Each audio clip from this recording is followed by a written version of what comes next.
We're live. I feel alive. Gonna wait for some people to funnel in a little bit. Just kill some time. I'll talk about my workout. But what we're here today to talk about mainly is how I am a flip-flopping SOB when it comes to my diet, my principles, my lifestyle. I just, I see a shiny coin and then I jump on that one, whatever's gimmicky, because I'm all about sales, trying to make those sales to everybody. And just keep flip-flopping with the diet. I'm going to talk today, a lot about how it's more of an evolution, though, in my opinion, than it is flip-flopping. And I guess, I'm not offended if people want to call it flip-flopping. But what I don't like is I don't like for people to shut off the information that I'm communicating about, because I think that what I'm sharing provides a lot of value. And remember, I'm not dismissing any of the previous diets that I've utilized. I like all of them. They are awesome. Anyway, yesterday for worked out with my friend Joel and his brother Aaron. And we just been doing so much fun stuff. And, I'll take video or picture here and there of when we're training, but the training's pretty private. I really like the, I don't know. It's a little bit of a team aspect. Kind of takes me back to SuperTraining gym from years ago. But it's just the three of us working out. And occasionally we'll have, a guest worker outer with us. But we're doing sandbags. We're picking up stones. We're doing farmer's carries. You can see here in this video, I'm doing some chain lateral raises with the shake straps. And we're just doing some fun, unconventional stuff. Sometimes we'll take a hammer and we'll smash it on a tire. We'll do tire flips. We'll do some jumps. We'll do some, bench press type stuff. Yesterday was great because we did some carries. I like to start the workout off with something difficult. And then from there, I like to move into like the nuts and bolts of the workout. And then I like to get myself to a point where we all try something really hard. Kind of that Bill Maeda, do hard things, like do a hard thing, do like one hard thing every day. And I feel like I'm putting on a little bit of size. You can kind of see from some of the pictures there. And I've just been eating a lot. And interestingly enough, I'm like up like 5-6 pounds. And you think that like if I released the restriction of like how much I eat, you think I would gain more than 5 or 6 pounds, right? But because of the food choices, that's why I've been filming so much of my food recently, showing you guys, this diet evolution that I'm about to get into. Remember, I'm going to be talking today about all the flip-floppiness that I'm doing. I'm repeating myself here because we are live, and I will be taking some questions later on the show. So please ask questions and keep the participation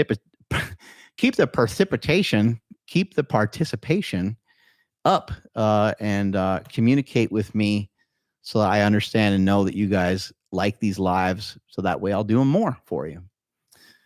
Maybe some people are unaware, we also have a paid version of our YouTube channel. So not only is it free, but you can also pay for it, even though it's for free. Normally with the paid subscription for YouTube that you guys are doing, you're going to get the videos earlier. And then we're also going to start to make some things available to you guys that otherwise won't be available to everybody else. So don't miss out, because we're about to drop some stuff. I wrote a book that I didn't write, that I only spoke, a spoken word book. And we're going to drop that. Ryan's got to kind of work out some of the details of dropping that. Hopefully everything works out okay. But we're going to drop that down when we're going to have that available for you guys on the membership part of the YouTube channel and all that good stuff. We got some great things coming up on our podcast too. We got Danny Jones coming up on the podcast in a few weeks, and some other great guests and stuff. So tune in to Mark Bell's Power Project. Without further ado, let's address this situation of flip-flopping, the war on carbs. And then I go to Mark Bell's page and I am just infuriated, because this guy used to eat fat and protein, and now he's eating carbs and protein. He used to talk about low carbs, war on carbs.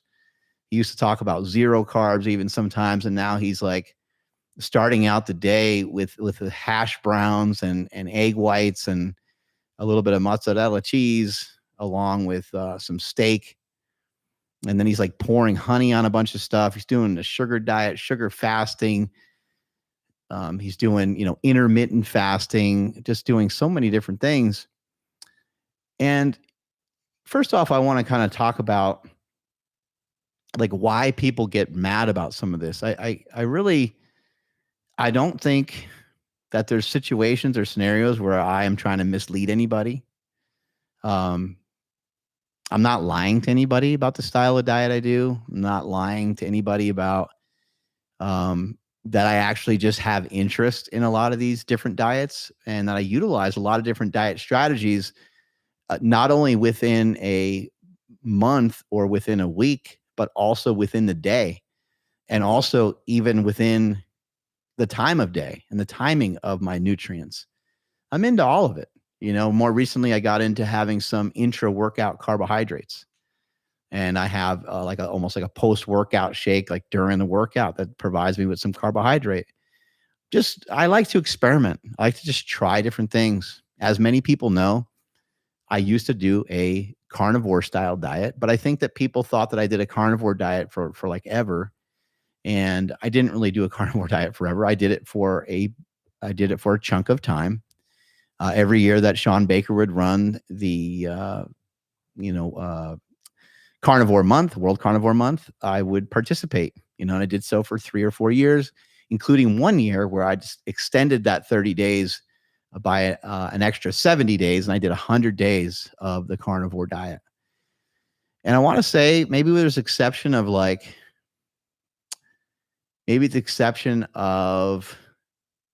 protein shakes or something like that. I did straight carnivore, meat only, meat, bone broth, eggs, salt for like 30 or 40 days. And then the rest of that time, I do remember, adding in like some protein powder and stuff like that, just to kind of like get myself through it. But if you've been paying attention, you've been listening, I switched from a carnivore diet to a diet where there was a little bit more carbohydrate in there, where there was some rice in there. I'm sorry, not rice, but where there's some fruit in there. And then I got into occasionally there would be like a little bit of fruit, a little bit of rice, and it kind of coincided with some other stuff I was doing at the time, which was running. Also, over the last several years, I started to lower the amount of fat that I consume, even while on a low carb diet. And what I want to point out in this episode, which I've shared before, is that just because you're on a low fat diet doesn't mean that your diet needs to be high carb. It could still be like moderate. It could be like moderate to high. Those commercials, moderate to severe. Like, what the hell does that mean? Moderate to severe rheumatoid arthritis. You're like, what the? Doesn't make any sense. Moderate to severe. You're like, that sounds to be pretty different from each other. Moderate versus severe, right? But anyway, your carbohydrates don't need to be through the roof just because you're not consuming fat or because your fat is low. The same thing can be said with carbohydrates. Just because your carbohydrates are low doesn't give you a carte blanche to eat as much fat as you possibly can. It's not like a contest of you just consuming as much fat as as you can consume. You don't need to do that. And you'll be better off by not doing that. You'll be better off by just having like an amount that's good, an amount that feels good, feels comfortable.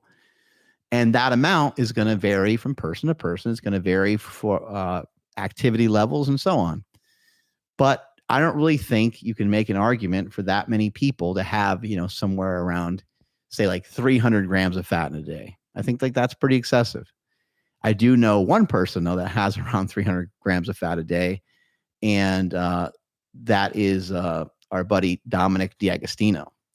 And Dominic's in great shape, small waist, wide shoulders, strong as an ox, deadlifted 585, I think, for like 10 reps or something like that after like a 10-day fast or something. And he's as keto as they get. He's on that side of the fence. He will eat carbohydrates, though. So he'll have chocolate and stuff like that here and there. He'll have a little bit of carbohydrate. But if I was to kind of, I guess if I was to figure out how much carbs he has in a day, it's probably under 100. It might be 100 might be on a high carbohydrate day for him. Maybe the low end is like 40 or 30 or even 0 sometimes, I'm sure. And then we have, Robert Sykes, who's, way on that keto side too, Mr. Keto Brick himself. And keto bricks are pretty awesome. They're made with cacao butter, and they're made with stearic acid. They're not made with stearic acid. Sorry about that. They are made with cacao butter, and cacao butter has a large amount of stearic acid. Stearic acid as a fat goes to the liver, similarly to fructose going to your liver when you're eating fruit. So it's a little bit different of a fat than normal fat calories. Now, it doesn't mean it doesn't cost you anything in terms of calories. It just means it's different on the metabolism. That might be something you want to research a little bit more and learn more about. So it's almost a little bit more like an MCT, medium chain triglyceride.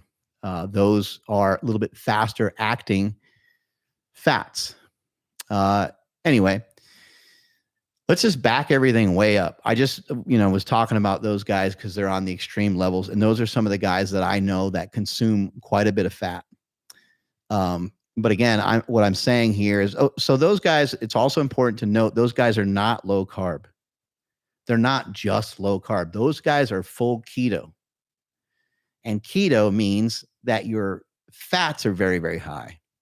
And in my opinion, your fats need to match at least 1 gram. And people might argue with this, 1 gram of protein per every gram of fat, or 1 gram of fat per every gram of protein, either way. 1 to 1, like an egg. An egg is like 5, 6, 7 grams of fat, 5, 6, 7 grams of protein, depending on the size of the egg. And so I'm just bringing those guys up because they're on that side of things. They're on the keto side. And there's a whole slew of people that follow them that do something a little similar. But those guys are great examples of guys that have communicated to me, have told me that they do not use performance-enhancing drugs, and that has no relevance to really much of anything other than the fact that if you're following along with some of this stuff and you're trying to figure out like what works best, these are not guys that are using performance-enhancing drugs and then never talking about it, okay? These are guys that have said, I know for sure that Robert Sykes in particular, he has tested bodybuilding shows. As far as Dominic goes, I don't know, but he's tremendously strong. He's in tremendous shape, and you take the information whatever way you want. The communication about anabolic steroids, I think, is important because, like for myself, I share with people that I do performance-enhancing drugs.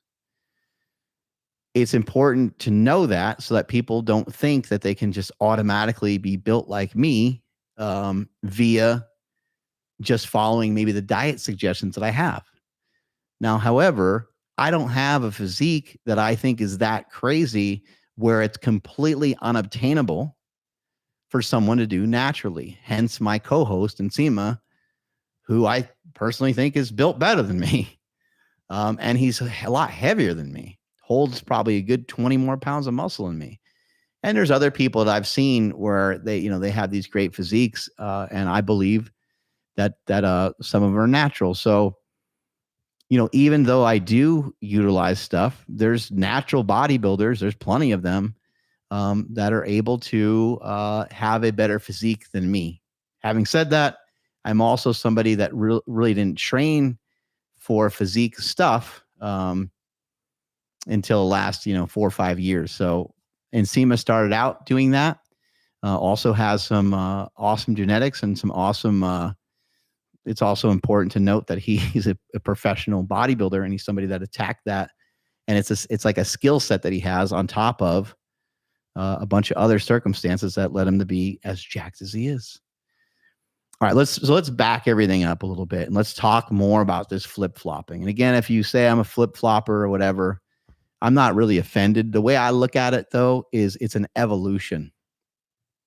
And within that evolution, a bunch of people came with me, Nsima being one of them. Nsima used to count calories. Nsima used to be a fan of flexible dieting. I got him on the low carb train, and he really hasn't looked back since, other than trying a little bit of sugar fasting, which, I thought he just kind of felt was like a little bit whatever. Like, I don't think it really moved the needle for him tremendously. We haven't talked about that in a while, so it can kind of check back in with him and see where he stands on that. The sugar fasting thing, really swept everybody, off their feet, and was a fun time period. But just like anything else, like, we're trying to find what's optimal, and we're trying to figure out, what's going to be best, and what's going to be something that's going to be like manageable. Sustainable is an interesting thing, because I think if something has good enough results, that it will be sustainable. But we can talk about that more in a little bit. So let's back way up. Okay. I'm a kid. I'm training for a powerlifting meet. I'm trying to weigh 181 or 198, whatever the weight was at the time. Don't really remember. Probably 15 years old, 14 years old. Maybe a little. I can't remember some of these details. Maybe I was even trying to make the 220 class, because I know at 16 I was like around 240. I was a pretty big kid, because I started lifting at 12, and I started to gain some size as it became like 15, 16, somewhere in that range. Anyway, I guess the weight is irrelevant. I was trying to make weight for powerlifting meet, and as I was trying to make weight, I was eating like all this cereal and stuff, and my brother was like, "Yo," he's like, "What are you doing?" I'm like, "I'm trying to make weight." I was like, "I'm just going to eat like really low fat for the week, and I'm going to, kind of see what happens." And he's like, "No, man." He's like, "You need to go the almost complete opposite." So my brother told me, mainly only eat meat, and mainly just don't eat any carbs. And if you really feel like you need to have some carbs, eat some fruit. And so I was like, okay. And he got that from his mentor. He got that from a guy named Ron Fedko. And Ron was a really smart lifter, very strong, benched 556 in competition, or 551, whatever that kilo number is. And I think he did it raw. I think he did it without a bench shirt. I mentioned this before. Interestingly enough, Ron Fedko also won an Academy Award for his contribution to special effects, because he was a math professor at UCLA, where he was a PhD in applied mathematics and physics or something along those lines. Anyway, very smart guy, figured out a lot of really cool stuff with lifting. Didn't even really like lifting. He just liked trying to figure out stuff with lifting. And so I remember he also bench pressed 225 for like 56 reps or 64 reps or something wild. And he'd go, dap, dap, dap, dap, dap. He'd make all these crazy noises when he'd do it. But he was a savage guy, and he had a lot of great information. So he told my brother, hey, don't eat any carbs. He told my brother, "You're fat. Don't eat any carbs. Like, you're a good powerlifter. You're strong, but you're fat." And so my brother started losing weight by following some of that regimen. Yeah. And here's some video of Ron hammering some squats. I think, it looks like he's in like a single ply squat suit and some knee wraps. Very strong guy. I think he competed at like 198 and 220. So yeah, he was this was a guy that O'Hearn trained with. So whatever competition this is, especially, it's in California probably. Whatever competition that was, that I'm sure Michael Hearn was probably competing in that competition probably as well, because they trained together. And my brother trained with them. Eventually, I came to California and trained with them a little bit too, not nearly as much as my brother did. Yeah, there's, I mean, shit, he's benching crazy weight. Just raw, just very, very, very strong. Anyway, so I started following some of the principles of a low carb diet at a very young age, had success with it, made weight for the competition, did really well for the competition, carved up, and just kind of ate normal for the powerlifting meet, and gained some of the weight back and so forth. And I finished the powerlifting meet, and I just wanted to be in better shape. I just remember I wanted to be like leaner. I was like, that felt good kind of doing that diet. I just want to, lose some body fat. And so my brother told me more about like, okay, eat some carbs on the weekend. You can have like a cheat day. You can have some fruit here and there. And just eat meat, avocados, olives. I remember olives and avocados being like a thing. Like it was like, try to eat some of these, like maybe not like a ton of them every day, but just like try to eat these like weekly. And I remember enjoying that and really liking that. Peanut butter, almond butter, stuff like that was in for me to eat because I was also playing football at the time and burning a lot of calories. So I would go through like a jar of like natural peanut butter like every other day. I remember just downing that stuff. So that was kind of fun and still staying relatively lean. So the grams of fat were pretty high. It was kind of a keto-ish, type thing. Anyway, fast forwarding from there, as I got into like my 20s and stuff like that, still very low carb, still trying to figure things out, still trying to work on like getting leaner and stuff. I never really did much bodybuilding stuff. I didn't really know that much about like a bulk. To me, it just seemed like a bulk was just going to get me fat. So I didn't really ever do it. Plus I was already big. Plus I was already pretty strong. So I was like, I don't really know the point of it. I didn't really understand that, a bulk, if I bulked a handful of times as a kid, it would have been really, really useful for me. But yeah, I never went through any of those phases. As I got to be around 25 years old is when I started to utilize performance enhancing drugs. It was after I had my first son, Jake, and then we moved. We lived in Columbus, Ohio. That's where we had Jake, and then we moved to Northern California in 2004 or 5, and SuperTraining 06. SuperTraining started in about 2006. I think it might have even started in like 05, kind of more unofficially, but it started in 2006.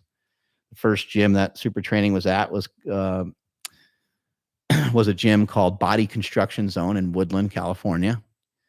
And that's where we met as a team to hit up our lifting. At the time, I was a coach over at Pioneer High School as well, defensive line coach, along with being the strength coach over there. And we just dominated. We completely dominated, destroyed everybody, undefeated season, just smashed everybody. It was a lot of fun to be part of that. And maybe at some point, maybe I'll go back to some coaching, because I like football a lot. And coaching was very like fulfilling. And then seeing those kids just be way too powerful for the other team to like deal with was just amazing. It was a lot of fun. And some of that is shown in this film, Bigger, Stronger, Faster. You see me working with the kids at Pioneer High School and all that stuff. So at that time, I'm not really on much of a diet. The diet has gone rogue at this point because I discontinued professional wrestling. So while I was professional wrestling, I was still trying to get lean and shreddy poo and all that stuff. Once I switched over into doing the sport that always chased me around since the time I was a kid, powerlifting, that is when I decided to like ease up on all the dieting stuff. And I was like, you know what, let me just go for it. And let me gain some weight and sort of see what happens here. So it started out, the diet would be pretty clean. It was primarily protein. And then,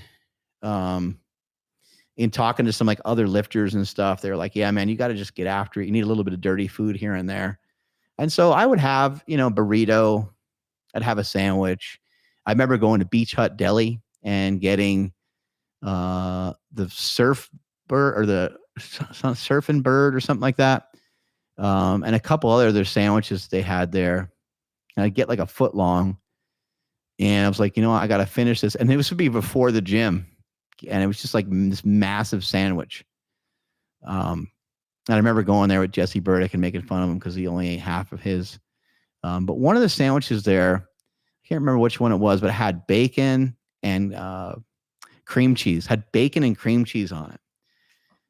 Bacon, cream cheese, maybe like ham, maybe turkey. And then I would get it with like mayo and mustard. And like, it just had just so many different things going on. And it was just this like calorie bomb. So I'd eat that before the workout. Probably ate some chips too. I don't really remember. I still was always a fan of like just getting a diet soda, which I still even do today. And I still was doing even while I was on the sugar diet. And we can talk more about that some other time. But so I would eat fairly normal. Like I'd eat like a normal like lifter slash bodybuilder slash power lifter that wants to like put on some weight. You know, I'd have like rice and meat and mainly a lot of times even just meat, like just or even like an omelet. I could have like an omelet in the morning, and it really wouldn't be carby because later on in the day I'd have, you know, the carbs from the bread or from the tortilla if I eat a burrito. And then at night was like a little bit more gluttonous. At night is where I would still eat like a normal dinner a lot of times. But I would also then start to smash like Ben and Jerry's and some candy and all that kind of stuff. And if you're just joining in, we're live and I'm going to answer some questions in a little bit, but I'm going over the evolution of my diet, trying to give you guys perspective on what some people think is flip-floppiness of me hopping from one cool diet to the other cool diet and me trying to like sell people on stuff, and which doesn't make any sense.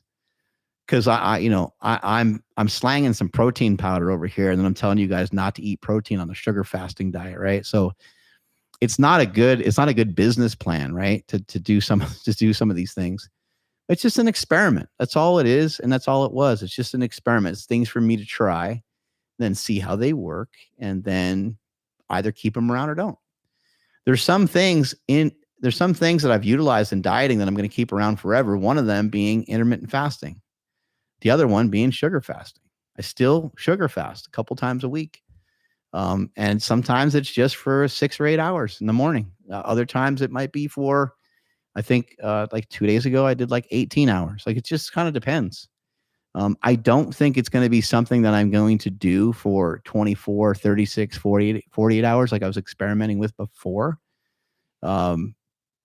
In fact, I know like over the next couple weeks and months, I probably won't do that. I just don't need it. It doesn't seem like anything I need to mess with at this point, because I was utilizing it for weight loss, and I don't really have, at the moment, if I was just to eat one less meal, shit, I would lose weight fast because I'm eating like 5 or 6 times a day. I'm eating a lot of food. My metabolism feels cranked, and I feel like a furnace. So if I wanted to lose weight, I'd probably just chop out a meal, maybe do a little bit more intermittent fasting, or maybe even just do like a light sugar fast through the morning.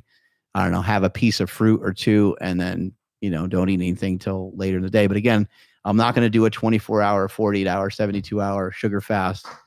Not that I think it's pointless. Just because I'm not doing it doesn't mean I think it's shit. It just means I've moved on. It's a part of an evolution, part of me working on getting better. And it's part of me kind of sticking these feathers in my cap and then kind of continually moving forward. So at 25, I start, pushing, like getting bigger. And I go from around 240, probably like 27, 28 years old, start getting to around 250, 260. Body weight starts to climb, start to get bigger, start to get stronger. I'm out here in California training at Diablo Barbell, training with Jesse Burdick. I don't know how you'd find some of those videos, but they exist. Doing some squats with Jesse Burdick at Diablo Barbell, and getting into the 242 class and 272 weight class as a power lifter, and really starting to push the amounts of food to new heights. And I can even see like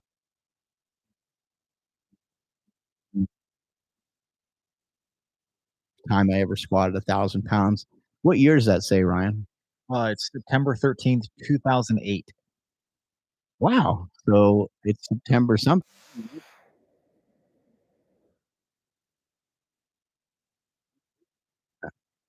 What a long ass time ago. So yeah, it's a 942-pound squat. Later in this competition, I believe I squat my first 1,003. And there was 3 people that squatted 1,000 pounds in a row on the same day. It was myself, AJ Roberts, and Andy Savala, who's also from Diablo Barbell. Um, anyway, as you can see, I've been doing this shit for a long time, and I've had different body types over the years. You know what Joe Rogan was saying about, oh, maybe that was, I don't know what that weight that was, but I think it said 1,020, didn't it, or something? Let me Yeah, 1,030. Oh shit, 1,030. So yeah, I think this was the contest where I did 1,003, but um, well, I don't really remember. But anyway, um, what was I gonna? Oh, so yeah, like so. Joe Rogan, you know, he was kind of mentioning like, hey, you know, Mark has kind of always looked like this when Joe recently mentioned the sugar diet. And he's like, he's showing these pictures and he's all shredded. And he's like, he's kind of always looked that way. And that's true. It is very true. I have been lean for a long time. We even have pictures of me being lean from 5, 6 years ago. Um, but I also had this part of my life going on where I was powerlifting and where I was just continuously working on getting bigger, perpetually working on getting bigger. There's like a 793-pound bench handoff by my boy, Big Roy. Big Roy was 500 pounds, and it was a clean lift right there. Big Roy, or maybe that wasn't a clean lift. I don't know. No lift. Big Roy bench 903. Dude was strong, strong, strong, strong, very strong. Just had some like brute strength. Yeah, this was a tough time in my life in terms of my lifting. It was like I ended up being so hit or miss sometimes on the bench. I would make some, miss some, and in my eyes, I was there. We go. I got a good lift, 793. In my eyes, I was a strong bencher, but I wasn't a good bencher because I would miss so many attempts. But I think I learned a lot during this time period because of how much failure I had. I would miss so many lifts, and you don't come up with an invention like the slingshot by just only having tons and tons of success. I've had, you know, so much, so many mistakes bench pressing, and so many missed lifts, and so many tears that is what led to. You see that fight that I just put up with that 837 pound bench press. You know, it's like the lift lasts like way too long. You know, it's you know, but I have a tenacity to where I'm going to stick with it and try to do my best to make the lift. But you know, having that much practice, missing that many lifts over time, eventually you're going to get really good at it. So again, I kind of viewed myself as a strong bencher, but not a very good bencher. I started getting really good at the squat, and the squat was really where my total was. Well, my total was made with the squat and the bench. It was just like a whatever deadlifter. I deadlifted 722 or something like that right there. Um, but yeah, at this point in my life, all I'm trying to do is get stronger, and all I'm trying to do is get bigger. And I'm noticing a relationship between myself getting bigger and myself getting stronger. And so I just keep getting bigger. I go from 240 or 242 rather to 275 to 308 and then into the super heavyweight class. Powerlifting and power lifters are so fat that they have a 308-pound weight class and then they have super heavyweight, which is kind of funny. That was a 771-pound deadlift that didn't go anywhere. At least I got it off the ground. But yeah, I was just trying to get big. And I was doing it with a lot of protein. Um, there were performance enhancing drugs involved, obviously. I remember taking, you know, people will ask. So I remember, you know, taking um, just the basics. I'll just leave it there. I'm not even going to go into like exactly what I took. I don't think there's any reason to sidetrack things a little too much, but I took the basics. I took the stuff that you think people would take to get big, along with some orals and stuff like that for a few weeks running into the contest itself.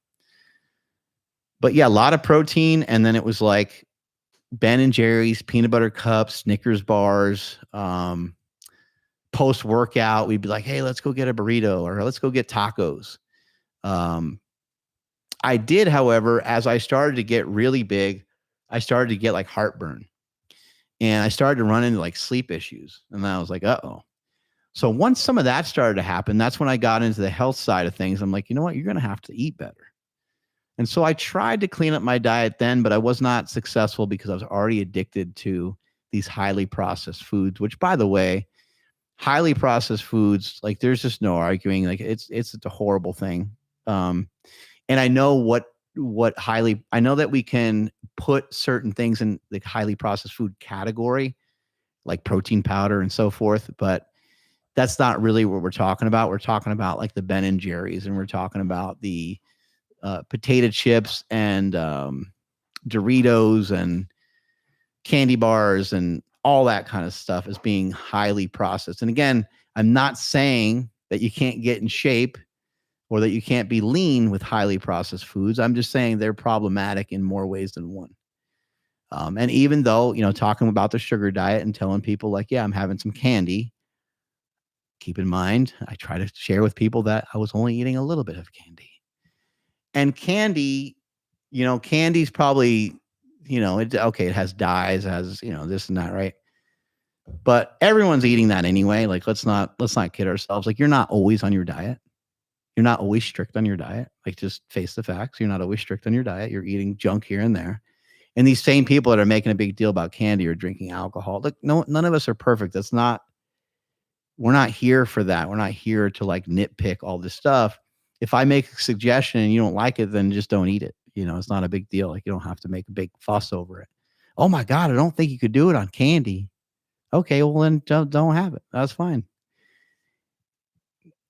The sugar diet and the sugar side of things, it's just kind of showing you that you can do things slightly different than what everybody really thinks. That's the basics of it. And I found that to be true for myself with nutrition. I mean, even when I started with low carb, I thought low carb was crazy.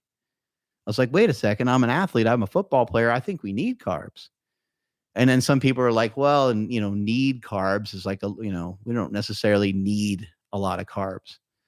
And I believe that for the highest performance, I do believe that we need carbs.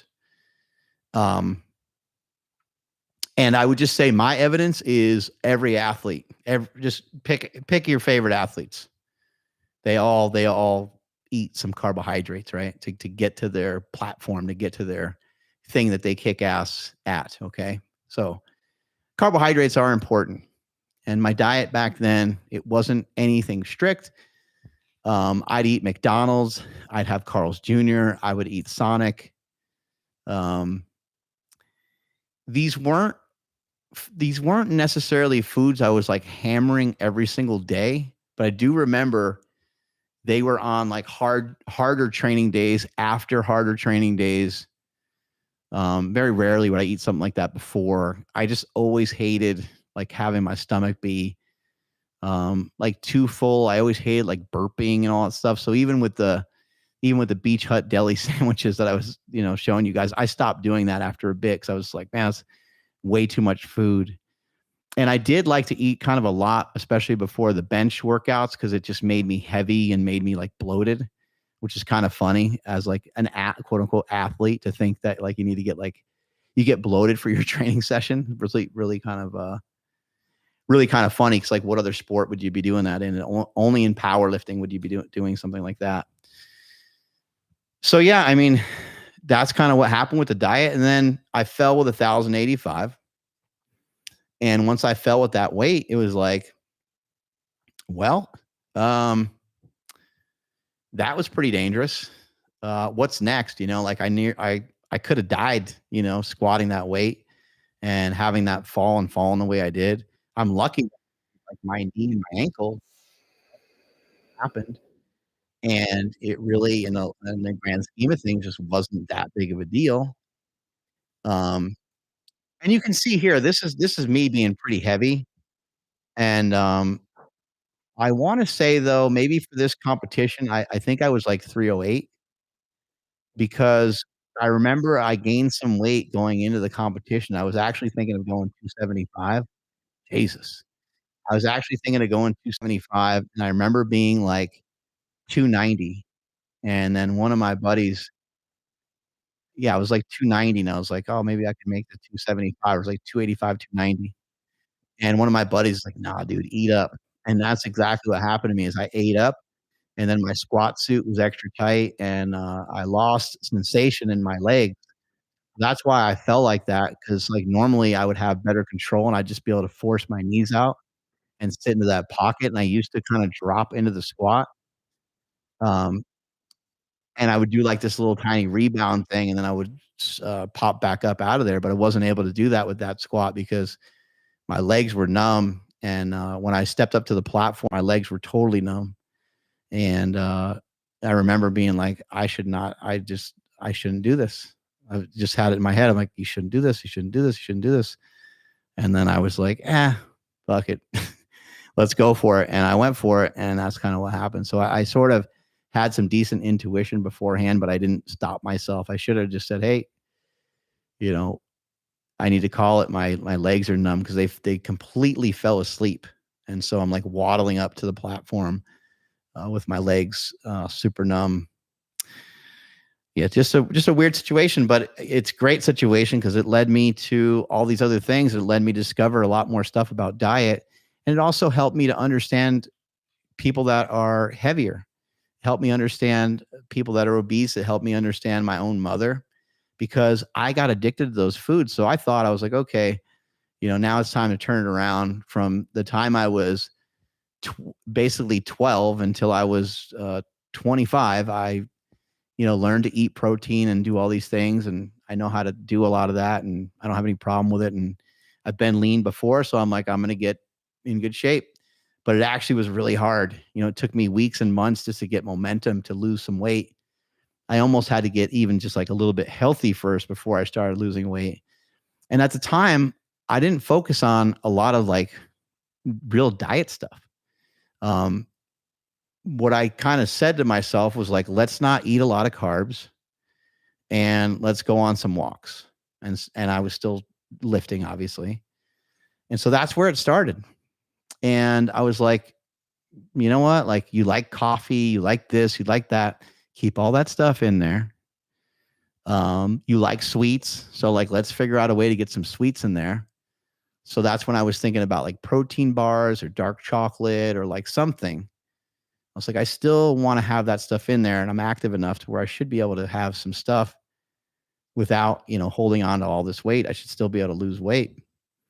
And that's when on most nights, I would end most nights with a perfect bar, with a dark chocolate bar.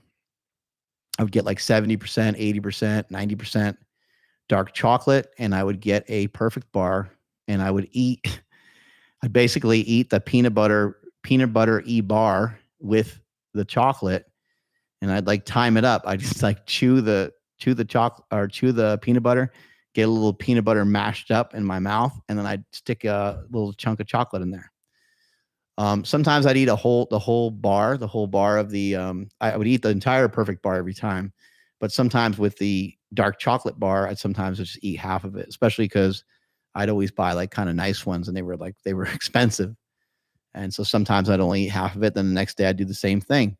And it was a way to make that perfect bar, which they're delicious, by the way, but it was a way to make that perfect bar more palatable because they are kind of dry. And it's peanut butter, I love peanut butter, but geez, like peanut butter is like, it's a lot on like your tongue, right? So when you have it with the chocolate, just a perfect mix. I'm a huge peanut butter cup fan. So it's not me eating a sleeve of peanut butter cups, and it's not me eating Oreos and Ben and Jerry's and stuff. Now this is my snack now.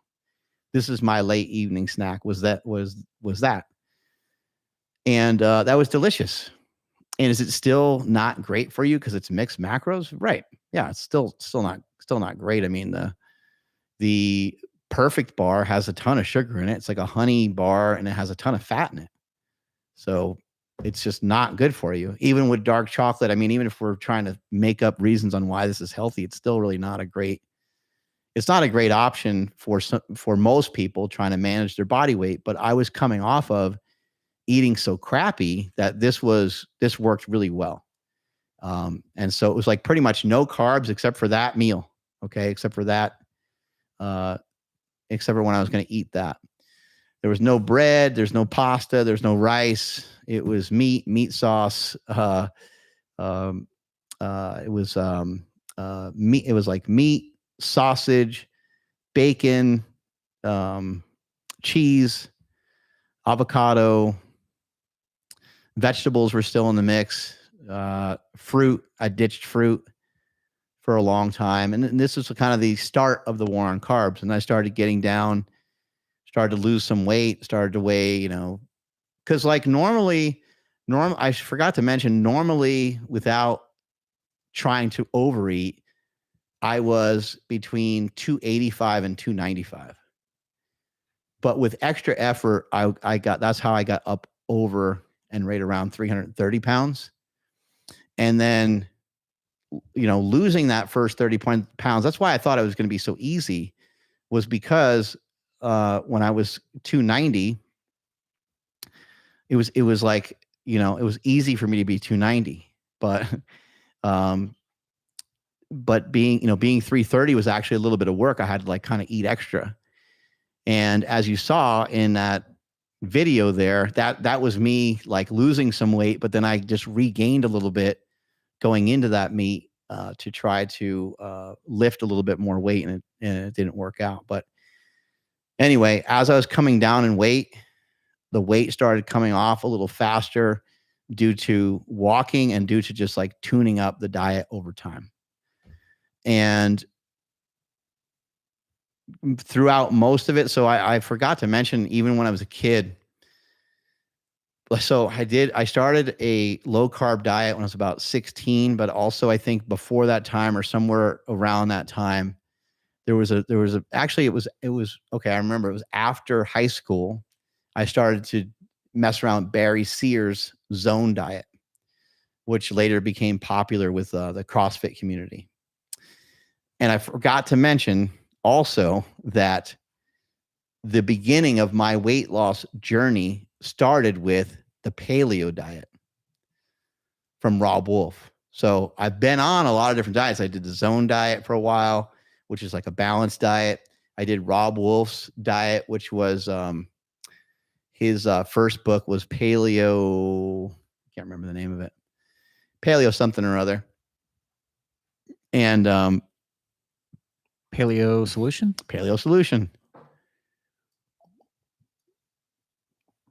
Some people may remember John Kiefer. So John Kiefer and I, we met. He lived in California, and he was like, "Hey, you know, I do this, you know, really low carb diet. I do something called carb night." He told me about carb backloading too, but I was like, backloading, like, and then he was like, "You eat whatever carbs you want at night." I was like, "I don't need that. I just, I got myself to weigh 330 by doing that."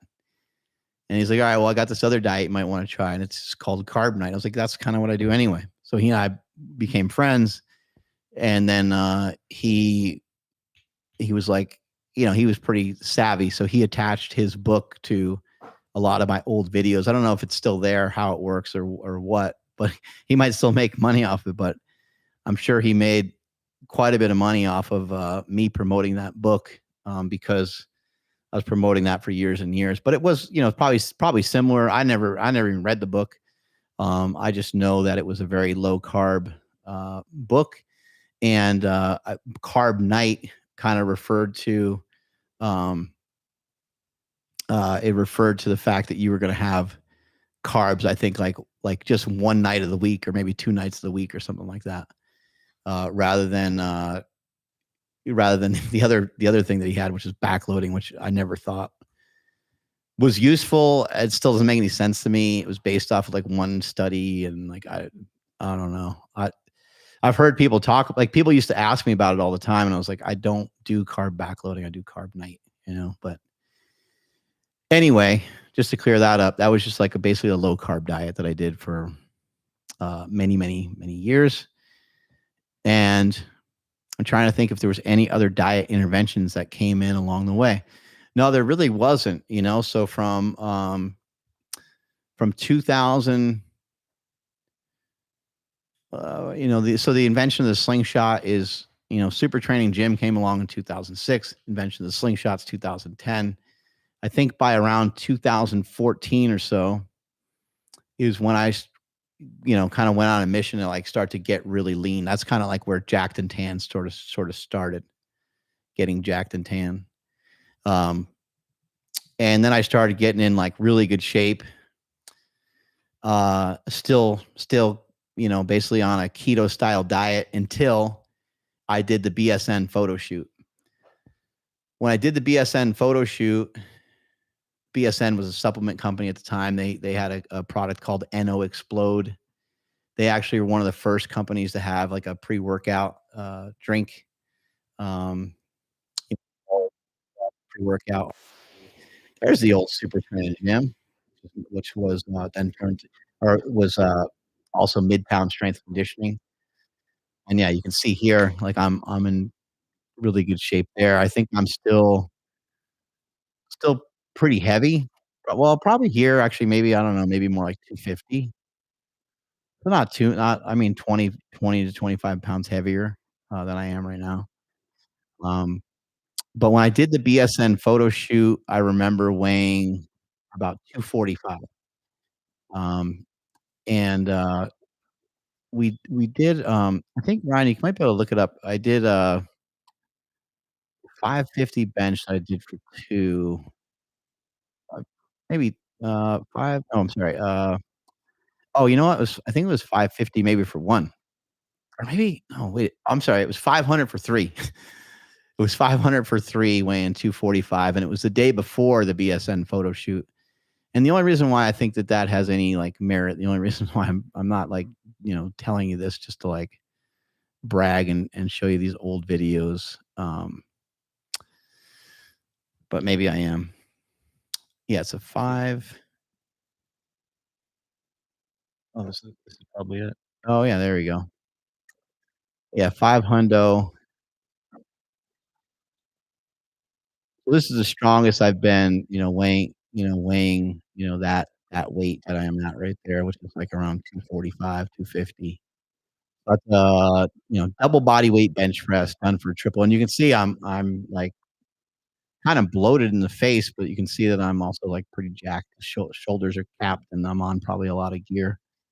Um,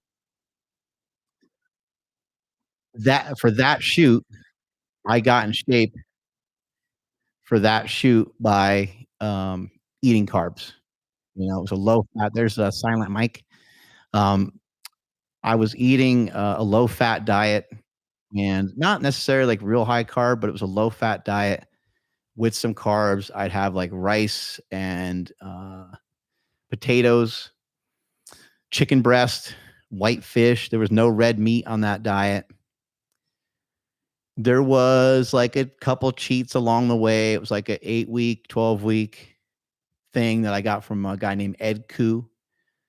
Ed was a very much into bodybuilding, and he knew a lot of stuff, and so he gave me like a diet, and it was just it was a very low fat, moderate carbohydrate style diet, all the normal bodybuilding stuff that you think of, eating 5-6 times a day, using the Walden Farms sauces. I remember utilizing a lot of mustard. I think one of my go-to foods was, which actually just caused a craving just thinking about it, but it was just chicken and rice and mustard, and it was like, I know it sounds weird, but sometimes when you get into doing some of this bodybuilding stuff, you just start to actually enjoy that stuff. And I don't remember if it was like regular mustard or if it was like a honey mustard, but I think I might have used the Walden Farms mustard, which is kind of disgusting because I always say about Walden Farms, I'm like, I don't know what the F kind of farm they have because their stuff's disgusting and it doesn't have anything in it and nobody understands how they make it. Walden Farms has, it's just like chemicals. But they do have a pretty good like maple syrup, like pancake syrup thing that has their stuff has no calories somehow. It like doesn't make any sense. They have like buffalo wing sauce and like buffalo wing sauce needs like butter in it. Like butter and red hot, that's buffalo wing sauce. But they make one and it's just like water. And then when you go to use it, you're like, this is weird.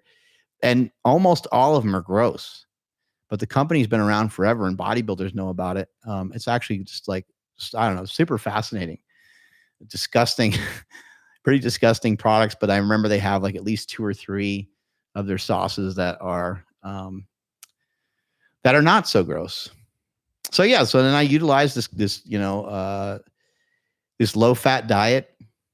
Didn't really lose a lot of weight, but just got a lot leaner, and was able to kind of like hold muscle, and was able to look pretty freaky for some of those BSN pictures where the weights are stacked behind me and all that kind of stuff. And then from there, it's just been like what you guys have seen more recently of me utilizing Stan Efferding's vertical diet.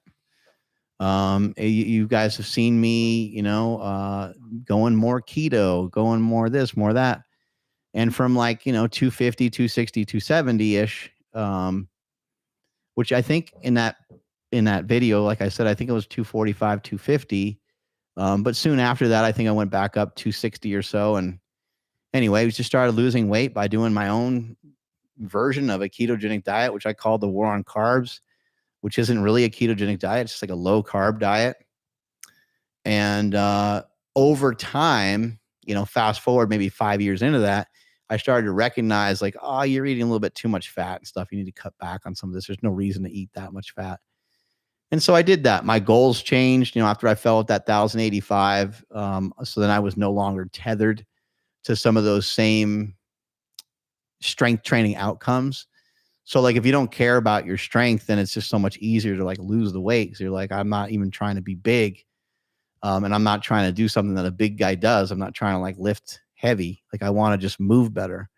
I want to look different, and I want to be leaner, and I want to be able to do like walking lunges easier and like pull-ups, and shit like that. Shit that a skinny person can get good at. So trying to think if there's anything. Yeah, the vertical diet then, kind of came in a little bit here and there.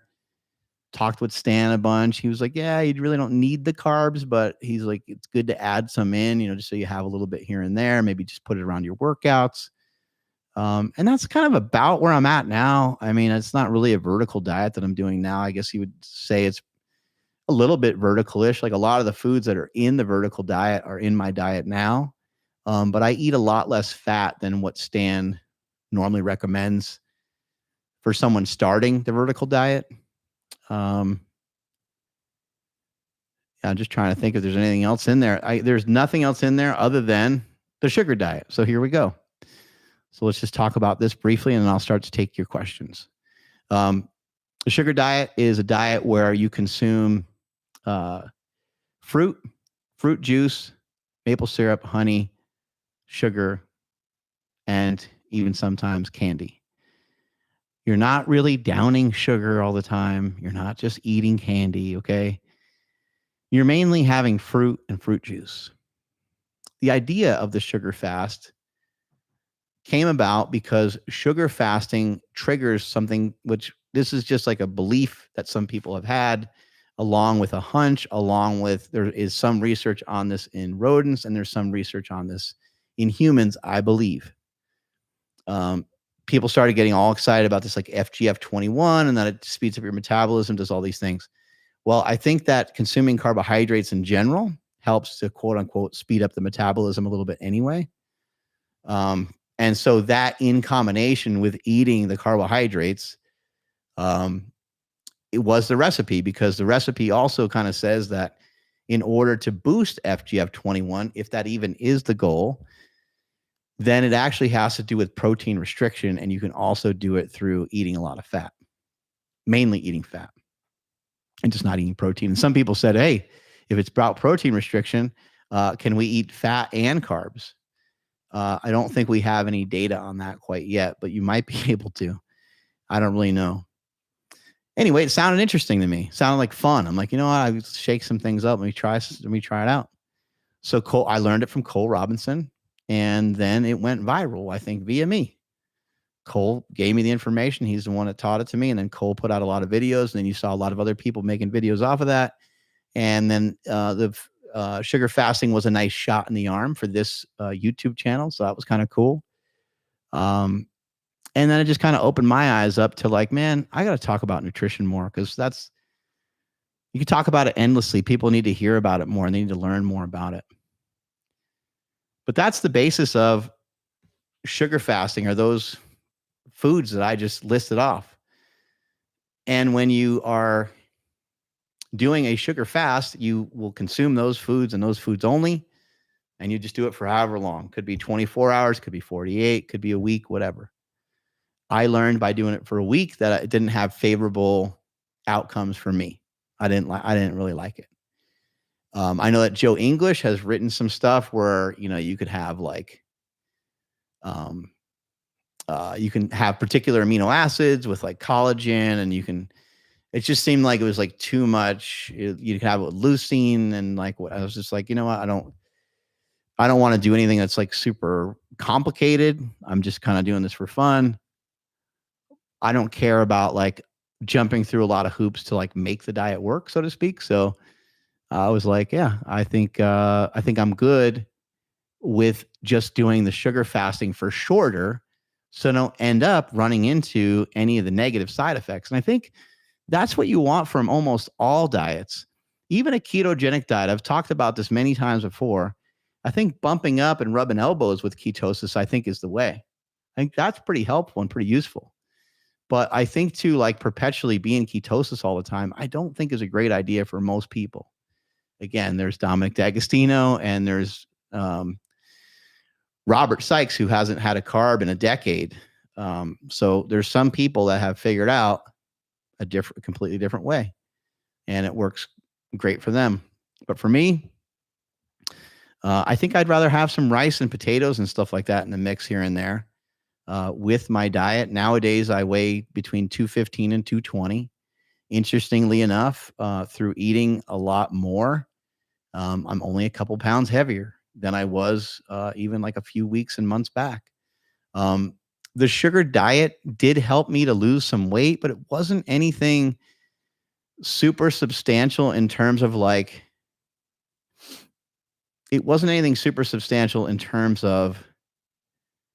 well, I guess I take that back a little bit. I think I did lose about 8 to 10 pounds total. And I think that I am like 8 to 10 pounds, like just leaner looking, period, in my face, in my stomach. I think I think the sugar diet was responsible for some of that. And that was my point, when Joe Rogan's like, you've always been in shape like that. Yes, that's true. I have been in good shape. But the sugar diet, when I implemented that, it was the only other change that I had. PEDs are always in, right? The sugar diet itself was the only change I had. And I got a little bit leaner at that time. Could I have gotten leaner just doing any other protocol? Yeah, probably. What about just doing some cardio? Yeah, I probably could have. But the fact remains that for me, when I did it and did the sugar diet, back and forth, maybe every other day, I did a sugar fast or something along those lines, or just did the sugar diet where you're consuming you're doing the sugar fast during the day, meat and starch by night. It seemed like it worked great for me, and it would still work great for me. I'm just choosing to only do it a couple times a week at this point. And now I'm on a bodybuilding style diet. I have upped the fats a little bit more recently. I just personally think that fat has a lot more utility than what Cole Robinson shares. I think that satiation and satisfaction are both really important. And I disagree. I don't know why Cole keeps saying that fat doesn't have any, like, he kind of says it has no density to it. And I don't understand. It has the most density to it. So it's like, unless he's looking at it from some other way that I'm unaware of, I think he's saying, like, I think he feels like it just has worthless energy in it.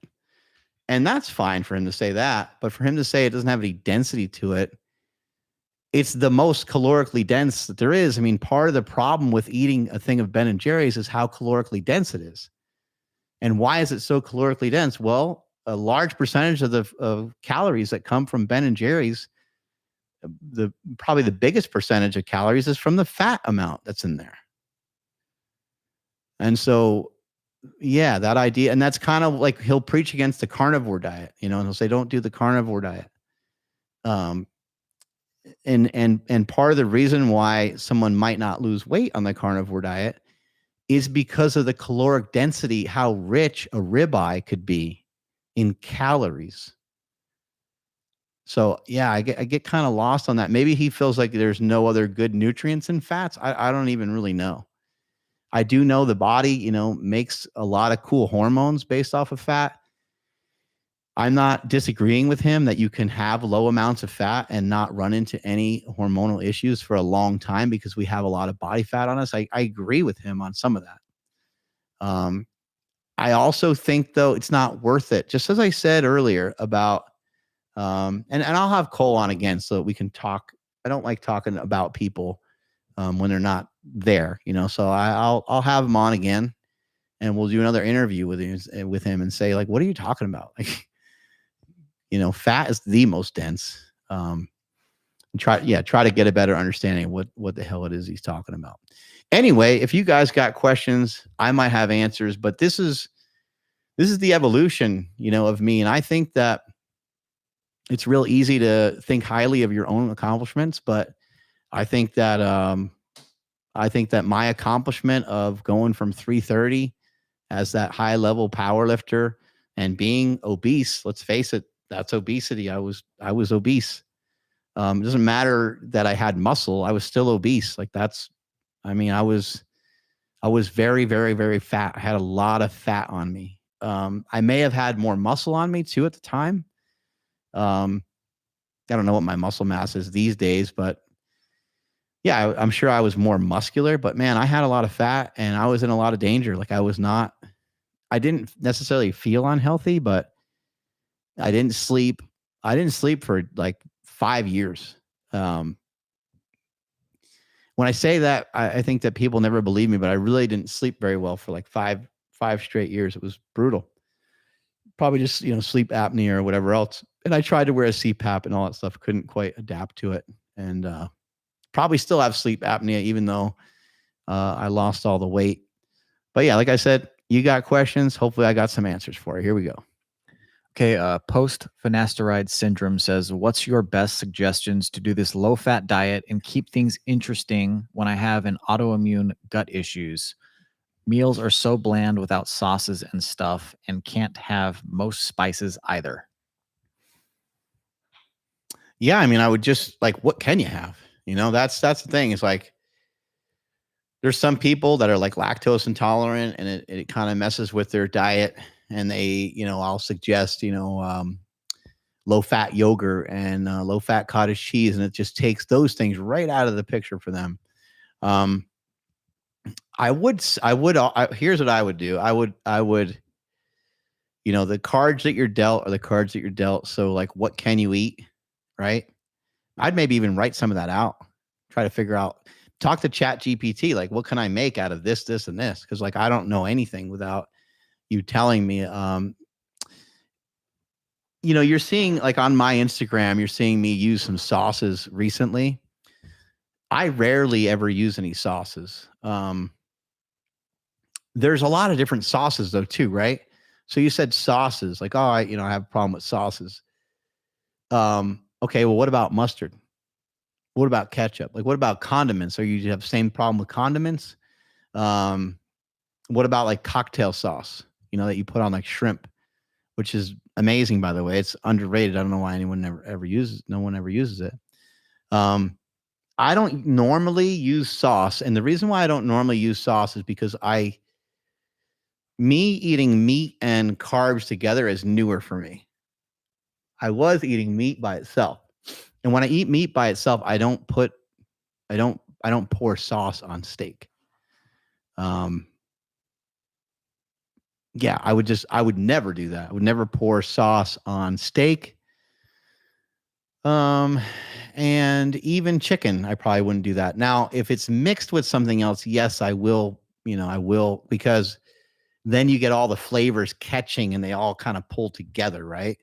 So if you made an Asian dish and you had, the stir fry, basically, and you had teriyaki sauce and chicken and rice and stuff. That makes sense, right?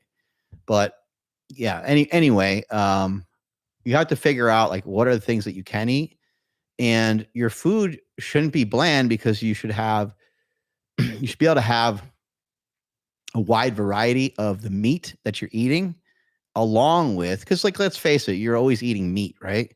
Like you go to a restaurant and they have an entree, and the entree has meat, and if you're eating healthy, you're going to have meat. There's no other options, right? There's like something, there's meat, and then there's like sides. That's it. That's what you always have. That's what you're supposed to eat like a handful of times every day to be jacked and tan, and something that probably isn't really ever talked about. But if you have meat as your main meal 3 times a day, and especially if the meat is lean, you're going to be in awesome shape. You're going to be in awesome shape. Obviously, you need other habits surrounding that, like you're not eating a bunch of other junk during the day and blah blah blah blah blah. But if you do that 3, 4, 5, 6 times a day, eating meat and a potato or meat and some vegetables, you're going to be in incredible shape. It's actually kind of an interesting thing. But have a variety of meat that you're eating, and you're saying, that you're on a low fat diet.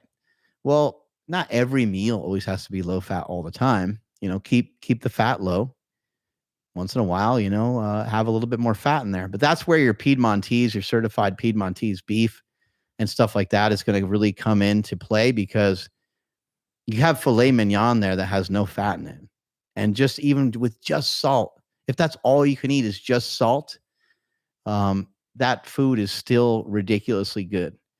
If you need something a little bit cheaper, they have filet, and they also have like sirloin fillets, which are a little bit less expensive. They have flat iron steaks, which are a little bit less expensive. Use the code MarkBell, you get 25% off. You get free shipping. Hopefully that should help soften the blow a little bit. But that's where you're gonna have to spend your money a little bit if you want food to taste good.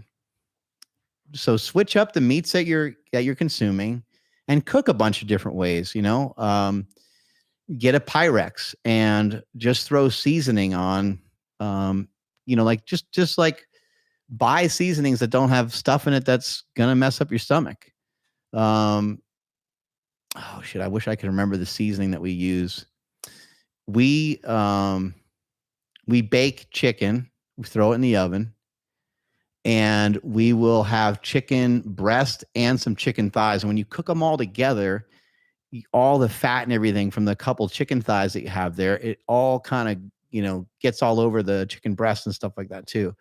So you can do, I don't know, you have like, let's say you have 6 chicken things, right? And two are chicken thighs, and the rest are all chicken breasts, something like that. Or you have, 3 thighs and 3 breasts or whatever. You throw it all in the oven at the same time.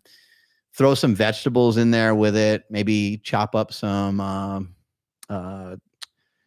potatoes. Throw all that in there. It will come out incredible. It'll be amazing. And you can use natural stuff. You don't have to use things that are like, going to blow up your stomach and stuff like that. So, the other thing I was going to mention is like, you should try to figure out like, is your autoimmune like a death sentence? Like, are you stuck there, or should you check out, and maybe listen to some of the stuff from Joel Green, and maybe there's a way that you can get yourself better from eating like what is it, apple skins, or I've heard people recently talking about orange skins. So maybe there's ways for you to kind of get around some of this, and then also just look into seasonings and stuff. I'm sure there's seasonings out there that don't have like junk in it. So if you buy an Italian seasoning, it's going to have oregano, garlic, right? It shouldn't have a bunch of preservatives and weird stuff in it. So yeah, just find kick-ass sauces, buy good high quality meats, and then cook the meats differently.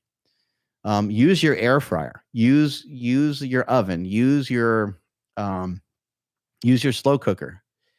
If you cook pork, by the way, is usually pretty lean. buy a form of pork that's lean. There's a ham, there's all kinds of stuff, but like buy some sort of lean pork and throw that bitch in the slow cooker with like a salsa verde. And that'll be awesome. And if you can't have the sauce because it bothers your stomach, then find something different. Maybe find more like a pico. And don't forget you can squeeze lemons on food, and like there's tons and tons and tons of options. But yeah, find spices that aren't going to F you up, and mix up your meats. Omar says, do you have to eat a lot of sugar during the day to increase metabolism? No, not necessarily. There's not really a lot of scenarios where you need to like eat more to like lose more weight. There are scenarios where you might want to go through a period of time where you're consuming a little bit more food to sort of like ramp up your metabolism. But again, even in that time, you're most likely not going to like lose a lot of weight.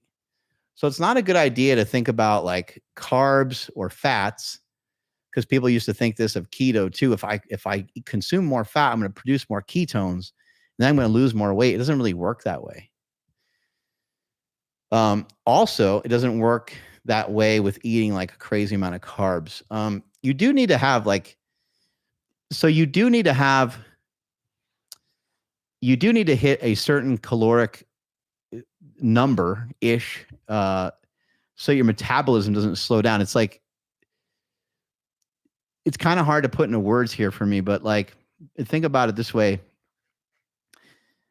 If you're consuming, if you're, whatever your calories are, I don't know, but like, just say you consume, I don't know, like 400 grams of carbs on most days. And now you're trying to just consume less carbs to like lose weight. That's also not a good strategy. That won't work really well, and it won't work well like over like a long period of time. Your best bet in terms of body composition is to really keep those fats low. In my opinion, keep your fats low, keep your carbs in that moderate to high range. For some people, they might need to go higher. We've seen some bodybuilders have a lot of success with going higher carb and getting even leaner, but keep in mind, they do a lot of work. So you have to, how much movement do you have and all these different things. And saying sugar is like not a great way of putting that. It's just like carbs in general, it's probably a better way to look at it, but no, you don't need to eat like more sugar. Whatever amounts just feel like normal, just with sugar fasting, you don't need to have 1,000 calorie shake. That's not going to like result in you being like leaner. So, I'm sorry, not 1,000 calories, 1,000. Yeah, you don't need to, sorry, you don't need to have 1,000 calorie shake for you to burn fat. Chris says, are meat and starches okay at night? They're okay really any time of the day, but if you're doing the sugar diet, then that's where you'd want to stick them. And that's what I've been doing for a while now, and it feels great. Even sugar diet aside, even if you just did like some intermittent fasting that way, and I've done that before too, that seems to work as a pretty good strategy.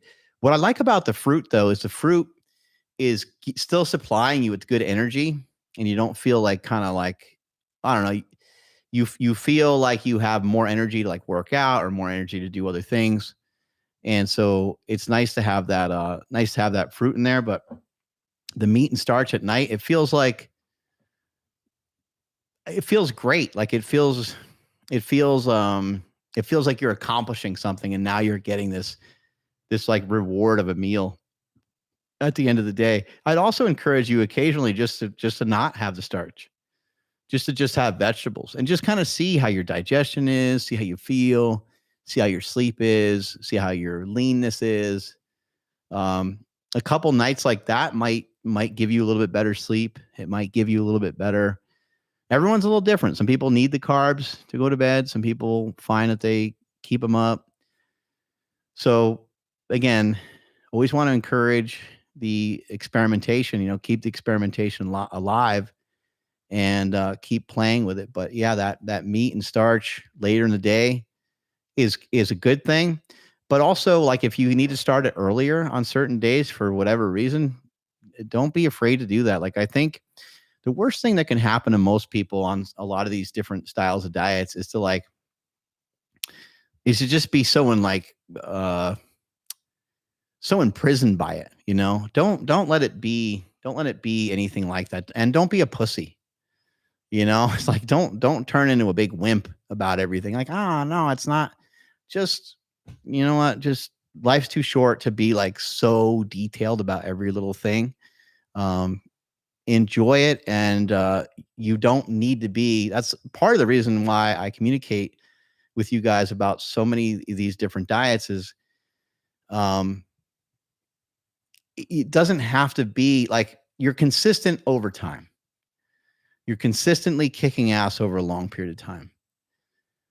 But you're also going to be able to be a calorie chameleon when it comes to this whole thing, because you're going to be able to adapt to any situation that you're in. So you go somewhere and there's some carbs and there's a good meat sort, like just eat it. Like, just don't worry about it. And occasionally there's some circumstances where somebody's got good momentum. You just lost 20 pounds and you're like, if you're on fire, then stay on fire. But if you're not, just like, you don't have to really worry about it. Oh, it's okay. Now it's 5 PM. Now I get to have, I don't run my life that way. And I don't think it's a great way for anybody else to either. CrossFit wants to know about your glasses.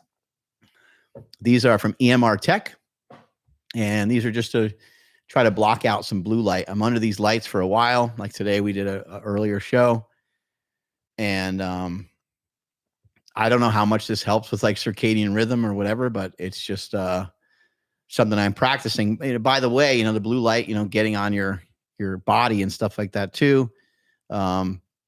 Your body is a computer, and so my body is taking in the blue light one way or the other. It's just not getting it through the eyes, which I think is probably a bigger offender. So yeah, I just hork these on for this.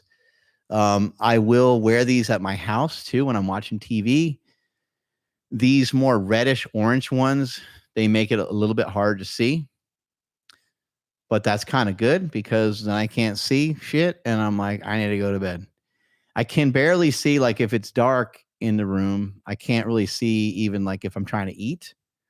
So it prevents me from that too. I'm like, I just need to go to bed. Like, it's 9:00, 9:30. I should just get ready for bed anyway. By the time I actually get my butt in the bed, after I maybe use the bathroom and brush my teeth and do A, B, C, D, floss, rinse, all that stuff, maybe even take a shower, depending on the day, it's gonna be like 10:00, 10:30. It's perfect timing to go to sleep anyway. So I love these kind of glasses, and I really strongly advise people to utilize them. If you're somebody that is on a computer a lot, if you're somebody that, they even recently they made a computer called, I think it's called Daytime. That's the name of that computer, right? It's I think so. Yeah. Daytime. Yeah. There's a Daytime computer, which kind of works a little bit like a Kindle. And I would recommend that for some people. It might not have all the same, bells and whistles as Daylight. There we go. Yeah. Daylight. Yeah. It might not have all the same bells and whistles as your favorite tablet or whatever, but it's, that company, I hope they have all the success in the world. So I hope that they can make, laptops and everything. Cause they right now, they basically have like a tablet type thing, I think.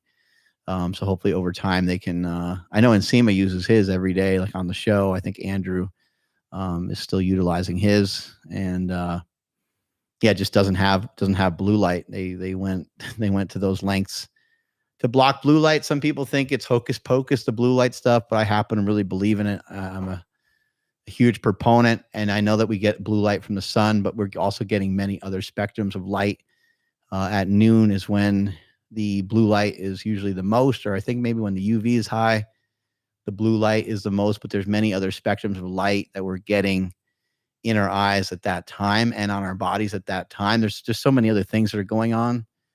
And even the exposure to native EMF gives us the ability to absorb more non-native EMF, which is also really interesting. So if you're outside and you were getting hammered by some electromagnetic fields that aren't great from Wi-Fi or whatever, or even say like the blue light, say the blue light is kind of negative when it's by itself, but because it's in the spectrum of the other light and the sun in general is healthy for you, and the sun in general is going to allow you to be able to handle typically things like blue light that are non-native EMF, then your phone and the blue light exposures are going to be less damaging. So the main message is to get the hell outside and try to get outside as much as you can. Get your dogs outside, get yourself outside, get your kids outside, get your mom, your wife, get everybody outside as much as you possibly can.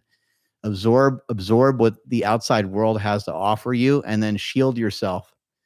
When it's time to be shielded from the maybe harmful effects or potential harmful effects, however you want to look at it, of some of our modern technology, then do it. That's it for questions.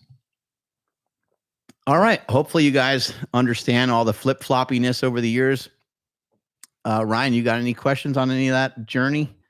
Because you kind of you've seen the whole journey going on. You've seen me at my fattest. You've seen me at my skinniest. You kind of seen, I think you participated and tried some of the different diets and stuff. Mm-hmm. Yeah. I guess, where do you foresee things going? Where do you think that things are going to go next? Yeah, I think the basics of what I'm going to be doing over the next couple weeks and stuff, I've been kind of thinking about a bunch of different stuff, but like, I feel like I've gained a little bit of muscle mass in the last several weeks. And I'm like, you know what? I should just, I'm not going to work on getting bigger. I'm still going to stay well below 230 and probably stay more in the 220-ish range. I was thinking about like, I should make that push towards that 200, for my birthday. My birthday is December 10th. So it would be kind of perfect to start to do that now or now-ish. But at the same time, it just does, I don't know. Nothing's really calling to me at the moment. So I think what I'm going to do is just like continue to eat the way I'm eating and just to continue to dial in the diet and just make it like insanely healthy. I already feel like what I do is very healthy. But when I was doing the sugar diet and consuming like, the candy and consuming like, I guess excess carbohydrates in the name of the experiment, I was like, I don't really need that. So, why consume something that you don't really need? So I can see eliminating some of that. And by some of that, I just mean like maybe a little less honey, maybe a little less maple syrup, maybe more fruit rather than fruit juice, stuff like that. Just small changes, nothing big. But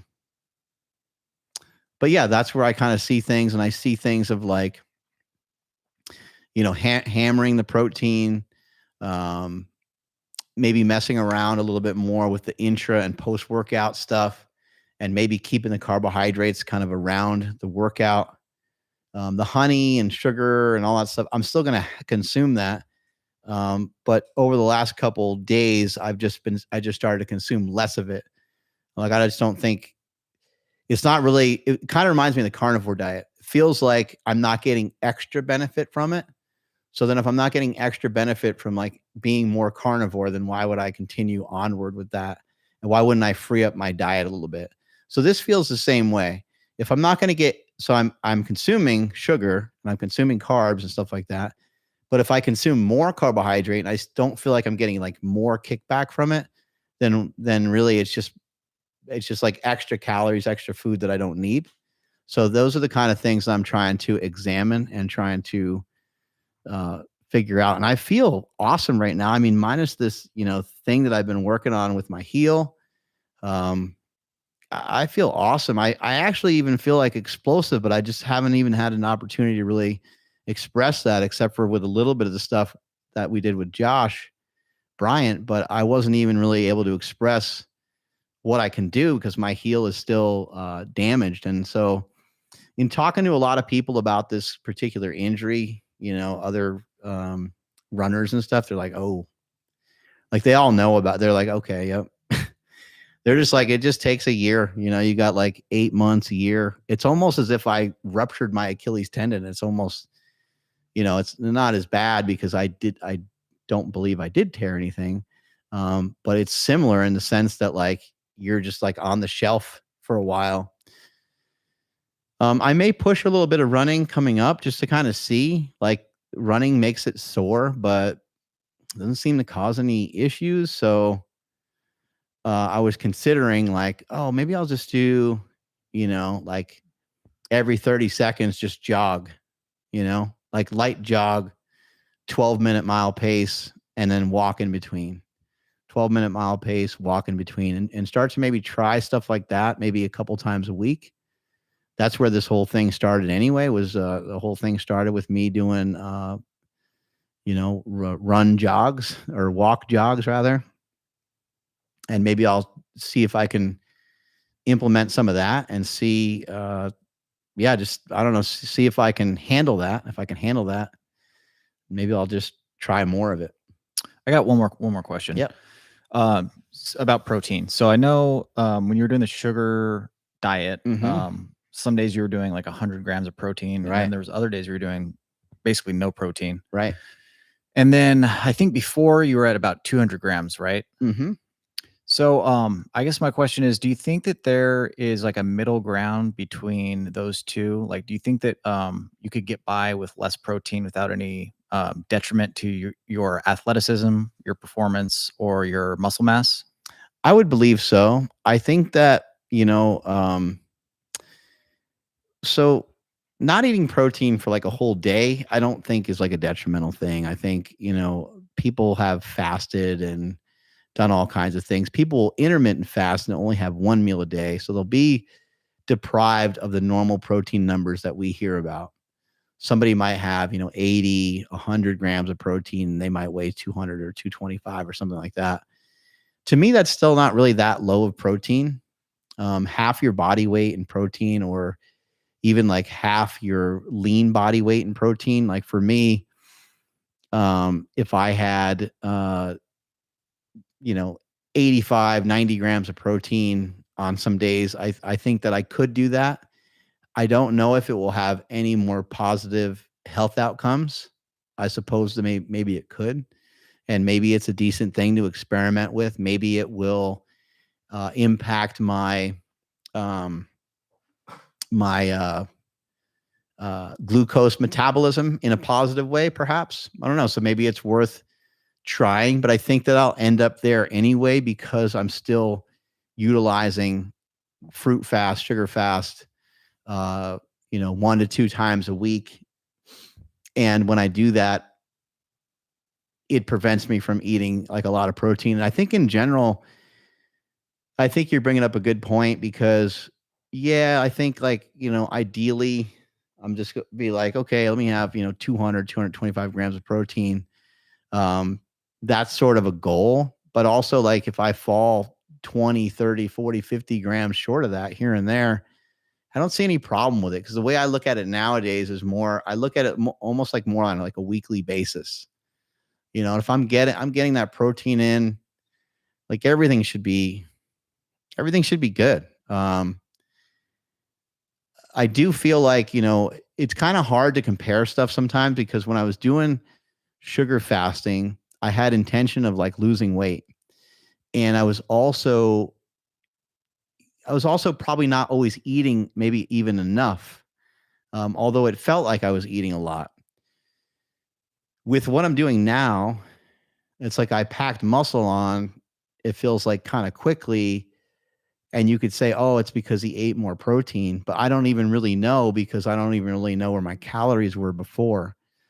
So I think, kind of as always, like the overall amount of energy you consume is probably like one of the most important things. And your protein is really high up there too. And I think that protein, protein is only like 2 calories per, I think, or maybe even 0 calories instead of the 4 that it's given, is kind of my own little side theory.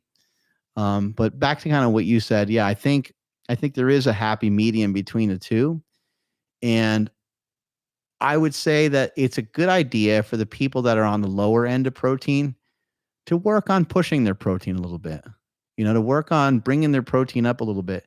And some of you that have been just hustling and hammering a lot of protein for years and years, it might not be a bad idea to just lower it a little bit and just kind of see how you feel.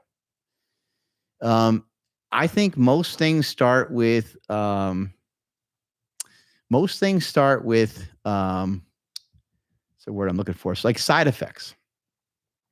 Most investigations start with like side effects. So do you have trouble sleeping? Do you pee a lot? Do you have trouble? Do you have a lot of gas? Do you have trouble digesting your food? Like if there's some things popping up where you're like, oh yeah, it might be worth just lowering your protein to see if it does any of those things. Not even that protein is like the main driver of any of those things really, but it's just an interesting thing to experiment with and sort of see how you feel with it. I do know this. I know that for me, the protein later in the day, there's something awesome about that. The fruit during the day and the protein later in the evening, protein feels slow and fruit feels fast. If that makes sense to you, like protein, you eat a bunch of protein and you're kind of like, whoa, like you have a couple chicken breasts and some rice and stuff. It's not like you still can't do stuff afterwards, but it's enjoyable. It's satisfying. It's like everything, right? Whereas like if you just have some fruit, in the morning, you have like a little fruit bowl or something like that, it feels like you still can be, doing, you can still go on a run. You could have like a small fruit bowl and maybe a thing of toast with some honey on it and go for a run. It'd be perfect. Right. And with, if you were to eat like a thing of meat and then try to go run, like it just might take longer to digest and stuff. So I think if there's anything that's come out of the sugar diet, I think that's a big one, is that just leaving that protein later in the day.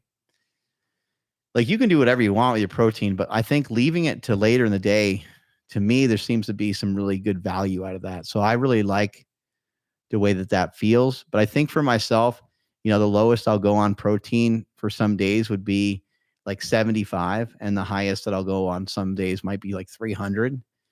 But the number that I'm going to probably consistently hit is probably more like if you got like an average of it, it'd probably be anywhere between 175 to 225. So it could vary quite a bit, as you can see. If I eat a meal less or two in a day, then I'll be on that lower end. And if I eat a little bit more for a particular day, I'll be on that higher end. Thank you guys so much for listening in. Strength is never a weakness. Weakness is never a strength. Catch you guys later.